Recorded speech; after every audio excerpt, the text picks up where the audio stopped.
여러분 안녕하십니까? 헬로티비 뉴스입니다. 첫 소식입니다. 경기 인천 지역에서 모두 하루 최다 확진자가 발생했습니다. 인천 지역은 26일 0시 기준 879명의 확진자가 나왔는데요. 지난 24일 670명이 나온 이후에 최다 발생 기록입니다. 전파력이 기존 변이보다 강한 오미크론이 빠르게 확산한 영향으로 분석됩니다. 부평 지역은 145명이, 계양은 121명이 각각 확진됐습니다. 경기 지역도 하루 최다인 4,221명이 확진됐는데요. 종전 최다 기록이었던 지난 24일 2,917명보다 무려 1,304명이 많습니다. 부천 지역은 163명, 김포는 154명이 각각 확진됐습니다. 다음 소식입니다. 부천 대장 신도시에 입주할 기업이 처음으로 공개됐습니다. 그동안 3기 신도시는 주택 공급과 교통망 확충 위주의 계획이 대부분이었는데요. 네, 구체적으로 대기업 유치가 거론된 건 이번이 처음입니다. 이정화 기자가 보도합니다. 부천시와 SK그룹이 친환경 연구단지, 이른바 SK 그린테크노 캠퍼스 사업에 대한 양해각서를 체결했습니다. 차세대 배터리와 반도체, 신재생에너지 등 친환경 기술의 연구 개발을 담당할 대기업 R&D 센터입니다. SK 이노베이션 등 관계 계열사 7곳이 참여합니다. 친환경 사업에 필요한 기술들을 개발하는 것을 목표로 하고 있고요. 다양한 파트너들과 연계하기 굉장히 쉬운 지역이고, 그다음에 좋은 우수한 인재들을 유치할 수 있는 최적의 조건을 갖춘 지구다, 이렇게 생각을 하고 있습니다. 부지 면적은 9만 9천여 제곱미터, 축구장 14개를 합쳐놓은 크기와 맞먹습니다. 오는 2027년까지 이곳 대장 신도시에 들어서는 연구단지, 그린테크노 캠퍼스에는 사업비 1조 원이 투입되고 연구인력 3천여 명이 근무하게 됩니다. 탄소 중립 과제 해결과 디지털 대전환 시대를 맞아 관련 연구 역량이 부천으로 대거 집중된다는 데 의미가 큽니다. 부천시는 이번 협약을 계기로 사업 인허가 등 행정과 인프라 조성을 지원할 계획입니다. 또 앞으로 대장 신도시에 입주할 또 다른 기업들과의 동반 성장 효과도 기대하고 있습니다. 대장 신도시는 물론이고 부천의 산업 전반을 이렇게 끌어갈 수 있는 좋은 발걸음을 내딛었다고 생각합니다. 많은 스타트업들이 SK가 아마 투자하게 될 텐데요. 함께 하면서 좋은 일자리, 그다음에 많은 세수도 기대하고 있습니다. 연구단지 조성은 추진 상황에 따라 최대 1년까지 앞당겨질 수도 있습니다. 부천 상동 영상문화산단에 이어 이번에는 대장 신도시 대기업 유치에도 청신호가 켜지며 부천이 콘텐츠부터 친환경 에너지까지 미래 신성장 산업의 새로운 거점으로 떠오르고 있습니다. 헬로티비 뉴스 이정화입니다. 인천 지역 주민 모임인 인천시 총연합회가 대선 후보들에게 지역 공약을 제안했습니다.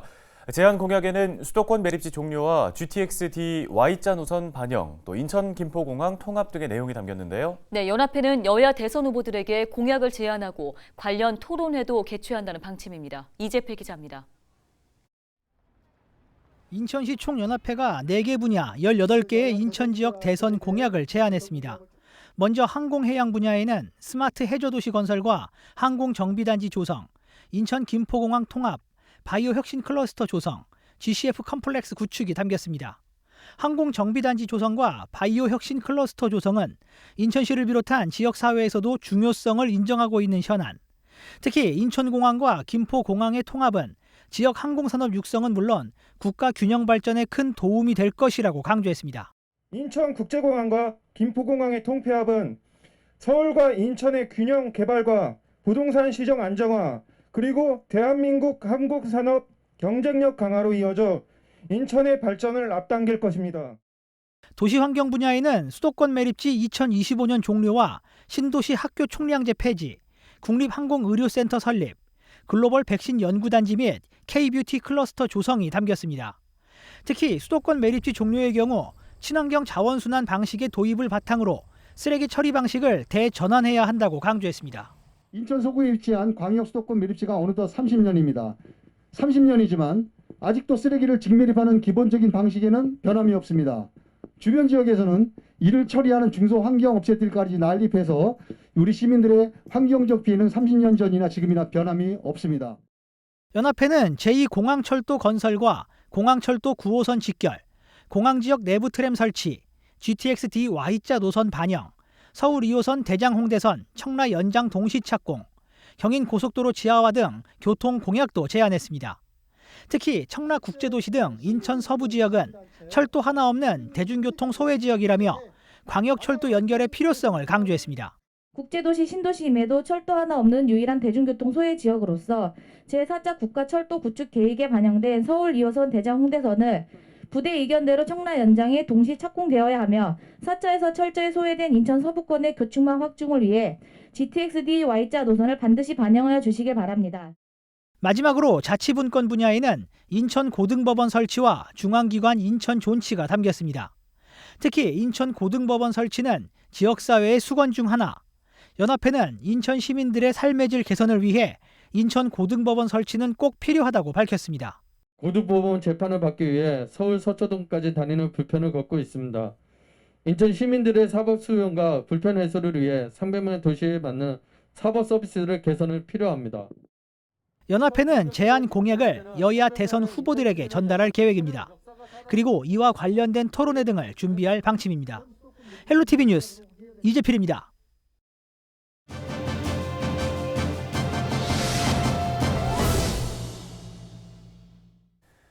계양사는 지난 수년간 롯데 골프장 개발 등 각종 개발 사업으로 훼손될 위험에 처했었는데요. 그때마다 인천 시민들이 힘을 모아 지켜낸 바 있습니다. 인천시가 계양산을 시민 자연공원으로 조성할 것을 약속한 가운데 지역에서 계양산의 환경 보호와 관리를 위한 토론회가 열렸습니다. 네, 이 토론회에서는 시민들이 참여할 수 있는 구조가 마련돼야 한다는 주장이 제기됐는데요. 손민호 인천시 의원을 전화 연결해서 관련된 이야기 나눠보겠습니다. 의원님 안녕하십니까? 네, 안녕하세요. 반갑습니다. 손민호 의원입니다. 예, 자 먼저 이 현재 인천시가 계양산 보존 관리를 위해 진행하고 있는 사업 과정에 대해서 어떻게 평가하고 계십니까? 계양산 보호 조례가 만들어진 지 이제 10년이 되어 갑니다. 근데 조례에 의하면 계양산 보호 계획을 5년마다 수립하게 되어 있는데요. 한 번도 이게 수립된 적이 없습니다. 계양산 골프장 건립을 막기 위한 임시 방편 성격으로 조례가 제정되다 보니까 실제 조례가 제대로 지켜지지 않았던 것 같습니다.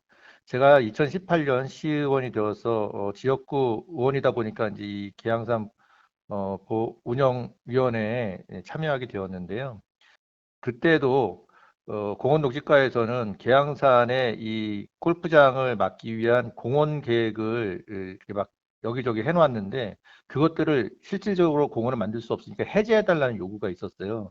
그런데 운영위원들의 역할은 그것을 해제하는 그런 역할이 아니라 계양산 보호 기본 계획의 그 수립과 또 그것이 제대로 시행되는지 이런 것들을 감시하고 또 조언하는 그런 역할이었습니다. 그래서 계양산 기본 계획을 일단 수립하라는 안을 제안을 했고 그 의견에 따라서 지금 계양산 보호 기본 계획이 수립되는 과정에 있습니다. 네. 네, 계양산 종합관리계획을 수행할 주체에 대해서도 명확하게 해야 한다는 의견을 주셨는데요. 관련해서 자세한 말씀을 더 들어볼까요? 이 기본 계획을 수립하는 과정에서 이제 일단은 그 계양산 보호 실태 조사가 진행이 됐고 그다음에 시민들의 의견을 수렴하는 그런 과정을 거치고 있습니다. 그런데 이 의견을 수렴하는 과정이 단지 그 요식 행위에 지나지 않고 있다는 생각이 들어서 지난주에 있었던 그 토론회에서도 이야기를 하게 되었는데요. 인천시는 계양산에 대한 기본 계획, 어디를 보호할 건지, 보존할 것인지, 보호할 건지, 어디를 사용할 것인지, 공원으로 할 것인지 이런 기본 계획을 수립하는 주체이고요. 또 계양공원관리사업소가 나와 있는데 계양공원관리사업소는 그 계양산에 지정되어 있는 공원들에 대한 관리만 하고 있어요. 실제로 계양산 둘레길이라든지 계양산을 이용하고 또 관리하는 일은 계양구청에서 또 하고 있습니다. 그러다 보니까 이 계양산을 관리하는 주체는 종합적으로 관리하는 주체는 도대체 누구인가 하는 제가 의문을 갖게 됐고요. 이 관리 주체들이 좀 관리 주체도 명확해져야 되고 또 어떻게 그러면 시와 구가 권한을 나누고 있다면 어떻게 이 그 권한과 책임을 나눌 것인가 하는 문제에 대한 고민을 갖게 됐고요. 그래서 토론회 계양구청이 옵저버 형식으로 오고 있어서 그것이 그렇게 돼서는 안 되고 관리 주체로서 계양구청도 적극적으로 참여를 해야 된다 이런 이야기를 하게 되었습니다. 예, 토론회에서는 이번 시민들이 주도하는 계양산 보호관리 체계가 마련돼야 한다는 게 공통적인 의견이지 않았습니까? 자, 그렇다면 시민들이 참여할 수 있도록 하기 위해서는 어떤 방안들이 마련돼야 하는 걸까요? 당연히 이 계양산 보호와 이용에 관한 주체는 시민이 되어야 되겠죠. 시민들이 이용하고 또 관리도 하는 이런 것들을 만들어내야 된다고 생각을 합니다. 그래서 보전 및 이용과의 그 어떤 균형적인 계획 수립을 위해서 논의 구조가 또 전문가, 시민, 공공 이렇게 참여하는 구조가 만들어져야 되고 의견 수렴뿐만 아니라 의사 결정에까지도 참여할 수 있게 이것이 되어야 되겠다 하는 생각입니다. 그래서 계획 수립부터 관리 주체까지 시민이 참여하는 구조가 되어야 될 거라고 생각을 하고요. 인천시에서도 이 부분에 중점을 둬서 이 기본계획 수립하는데도 그것을 반영하려고 하고 계양구청하고도 같이 협의해 나갈 예정입니다. 네, 오늘 관련 말씀은 여기까지 듣겠습니다. 인천시의회 손민호 의원이었습니다.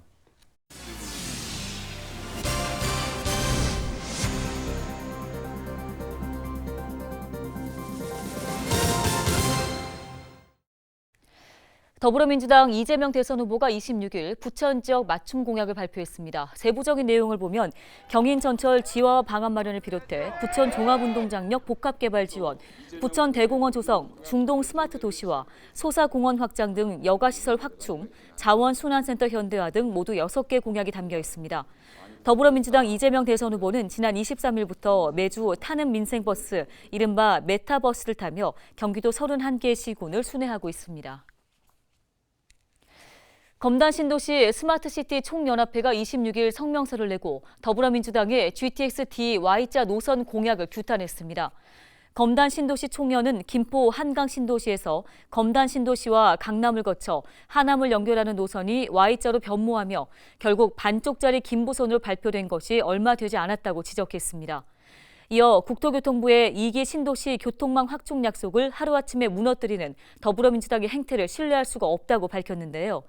총연은 GTX-D 원안 예타 면제와 조속한 착공을 촉구하며 향후 GTX-D 원안 사수를 위한 집단 행동을 예고했습니다. 앞서 이재명 대선 후보는 지난 24일 GTX 플러스 프로젝트 구상을 밝히며 김포에서 부천, 강남을 거쳐 하남까지 연결하는 GTX-D 노선안을 발표한 바 있습니다. 하루 뒤에 더불어민주당 선거대책위원회 정책본부에선 공약 발표에 대한 보완 설명을 위해 보도자료를 내고 GTX-D 노선은 인천공항과 청라, 가정, 계양, 부천 운동장을 반영하는 Y자 노선을 추진하겠다고 밝힌 바 있습니다.